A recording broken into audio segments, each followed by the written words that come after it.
So the first talk is, I will name the paper is non-line of sight optical camera communication employing a flexible OLED.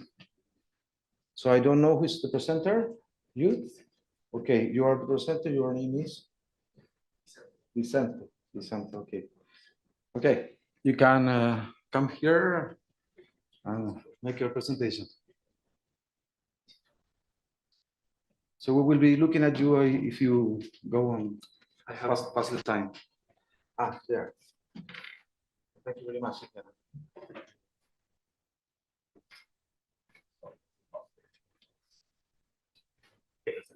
Thank you, Pablo, for the introduction, and hello, everyone.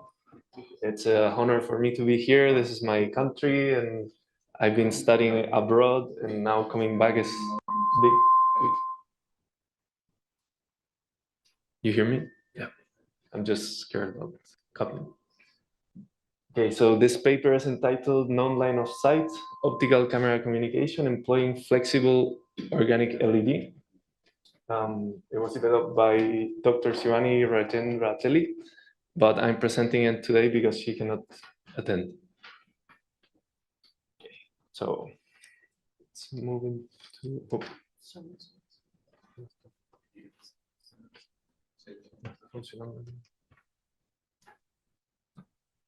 Technical issues. Yeah. So the outline of this presentation, I will show you the objectives of this work and present a bit of our experimental setup, then some initial results and discussions and the conclusions we have. So let's dive into the objectives. I don't know if you have heard about organic LEDs.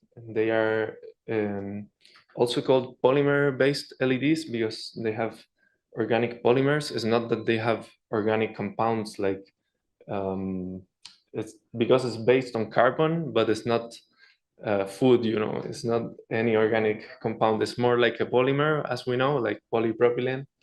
And they are said to be very popular in the future because they are cheap to produce. As we see here, they are flexible, so they allow us to cover big surfaces without big cost. And you probably know them because they are very popular in phone screens.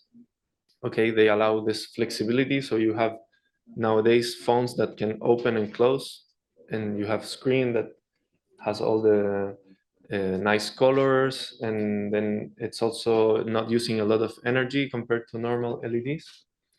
And the good thing for screens in this case is because each pixel is an active LED, you have less power consumption compared to having backlight and then filters that absorb some energy.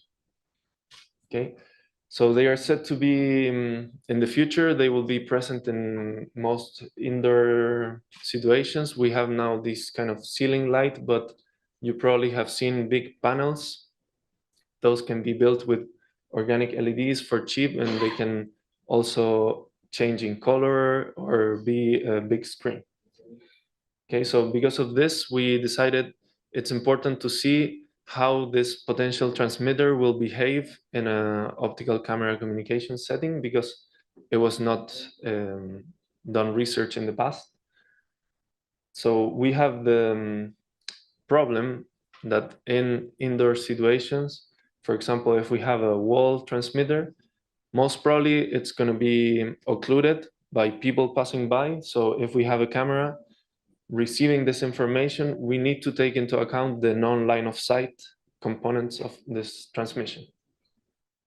Okay, so we use this non-line of sight by reflecting the light into a wall and then capturing with a camera, as you can see here. So on the left, we have our setup is based on OCC dev kit we have been developing over the years.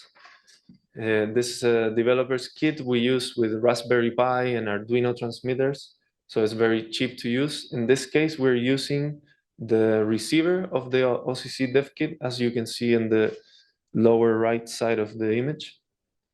Here you have the parameters of the experimental setup. In this case, our organic LED is Unisaga, is 20 centimeter by 5 centimeter, and we curved it manually with a 3D printed piece. So we have it as in the image you can see there. And in this case, we modify exposure time of the camera, the gain of the camera, and finally in the transmitter, we chose different frequencies of transmission. So the transmitter is a square signal in 100, 200, 400, and 600 hertz. Okay, some facts about this wall reflector we're using is frequency non-selective, meaning that since it's white, the colors are not affected differently. It's more or less flat response in frequency. It acts as a diffuse reflector. And in this case, the wall, the paper, furniture, the walls, the paper decorations, the furniture are the parameters that you need to consider if you're using the wall as the reflecting surface. In this case, it's just a white wall, as you can see in the image before. Okay, so this is our scheme. From the transmitter, we have on-off keying modulation that we pass to the wave generator, and then it's passed to the OLED through a driver. The OLED emits the light, it reflects on a wall, and then we get it with our camera. It's a 8 megapixel camera, so we have resolution of full HD. Then the image frames, which are captured with the graphic user interface you see at the lower right bottom. Here we can see, well, it's not easy to see, but this is the image captured by the camera. And here at the right, we have RGB channels plotted over time. Okay, so as you can see, here's the square signal. And to decode the information here, what we do is first we translate the image into RGB, from RGB to grayscale. And then we need to do a low pass filter. And we do one process I will explain later, which is we know that we have ones and zeros, and we assume they follow each one a Gaussian distribution. So then we do something called a Gaussian mixture method to segregate both groups. Okay, so here the THR, it means threshold. This threshold is decided with the Gaussian mixture method. And here we have some more images. Here is when we vary the frequency. So this is the lowest one. Then we go to 400. This is 200 and 600. So as you can see, the signal here is more spread over time, and here's more compact. Okay, so here's the Gaussian mixture method I was telling you. So we get the intensities of all the pixels, and we segregate these two groups with this method. So we need to see the PDF of, as you can see here, the background and the signal, because we assume if the LED is transmitting at one intensity when it's on, and then it's off and it's completely black, we'll have these two Gaussian distributions. And then we can efficiently define this threshold by the maximum likelihood principle. Okay, this is all done by sklearn in Python, so it's quite automatic for us. If you are thinking of doing OCC with on-off keying or any multi-level transmission, this method is quite efficient because you, when you have one threshold and then the situation changes a little bit, the maximum and the minimum intensity change, your threshold can be defined continuously by this method. Okay, so then we just segregate using the threshold. It's hard, so whoever is over the threshold is considered a 1. Whoever is under the threshold is considered 0. So then with this, we can get, here's the, how we get the maximum likelihood.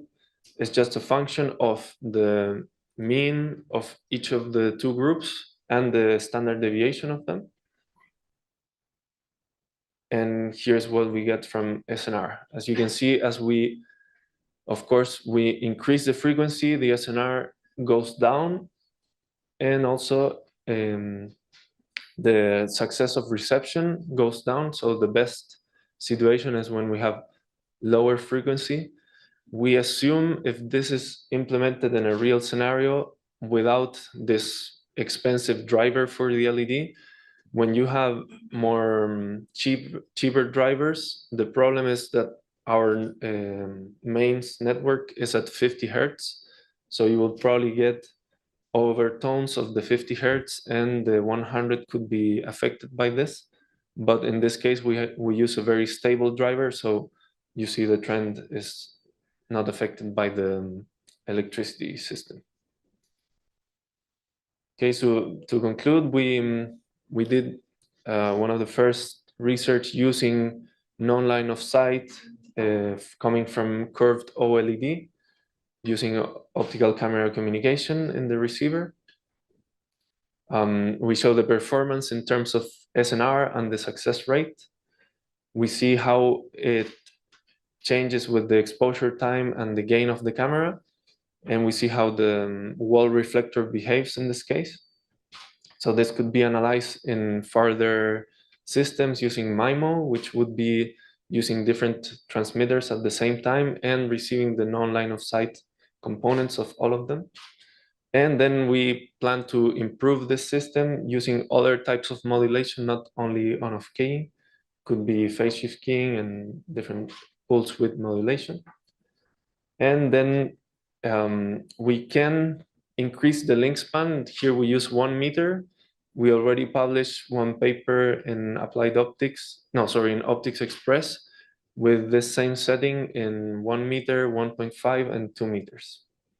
So that would be this presentation. Thank you very much.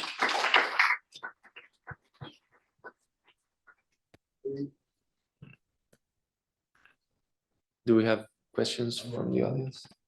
Muchas gracias, Vicente. Gracias, Pablo. Por tu presentación, muy bien. Y a dar la palabra a la audiencia, si alguien quisiera hacer alguna observación. Questions. I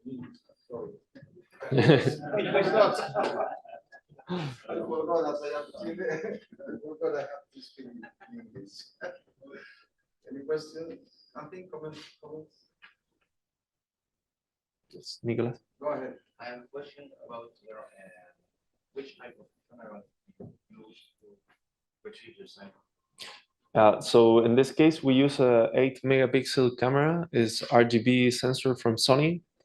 In this case, it's Raspberry Pi version 2. Yeah, it's not any special camera. It's pretty similar to any front camera of a phone. Nothing fancy. To experiment with your LED, the curved LED, it's not line of sight signal, but finally it's a direct signal on the wall and you put your camera on. In the case of you have LEDs on on the roof, on the ceiling. Yeah. And maybe it's different because we receive the light from the side of the wall. You are not directly, so the angle of the signal very different. Yeah, we haven't studied this changing the angle of the transmitter with respect to the wall. In this case, we're facing to the front, but as you saw, we curved the OLED. So we also have some components which are not perfectly reflecting perpendicular. Yeah. So in the end, since it's a diffused reflector, it should just impact on the intensity you receive. Okay, thank you very much. We have from Mohammed. Yeah. So, Vicente, you were looking on reflection. I think the main challenge you were tackling here is reflection. Yeah. But your signal to noise ratio drops with frequency. Yeah. What's the challenge in that study? Is that drop coming from the OLED, Or is that coming from the reflection? I think the system is fixed. You did not move. No, it's not moving. So the problem with the change in frequency is that when you have longer symbols, you can reduce the noise of each symbol because you have more samples in each level. When you increase the frequency, these samples are less, so they are more noisy. And that's, I think, the main impact. It's not the only source of noise, but relating to frequency, this is, I think, the biggest impact. So you have less samples, it means you can average less samples and you can reduce less noise. Yeah. Yeah, so longer periods of symbol are better for SNR. Okay, thank you very much. Muhammad, thank you very much. Maybe last question, I was wondering if your system can work with, for example, reflecting surfaces or something like that. Have you thought about that in the future? Yeah, so when it's perfectly reflecting like a mirror, there is no big change compared to doing a line of sight. It will change the angles, but for you, the source is going to be reflected in a perfectly reflecting surface like a mirror, and it's the same as looking at it directly. Okay, very well. Okay, thank you, Vicente, for Thank your you. presentation.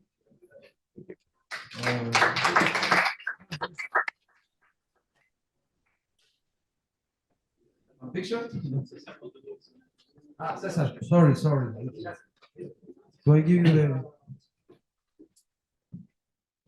the phone? Okay, but you can speak here.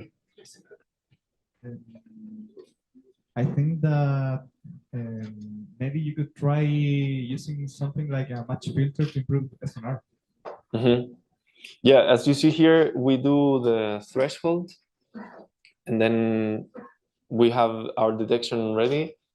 Of course, we can improve much more but we were focusing on how this setup can work and not improving actually the SNR. Thank you. Yeah, thank you. Okay, thank you. Any You other done? question? No more? Any other people? Nothing more? Okay. So let's thank Vicente for the. Thank you very much. presentation. How to say in English?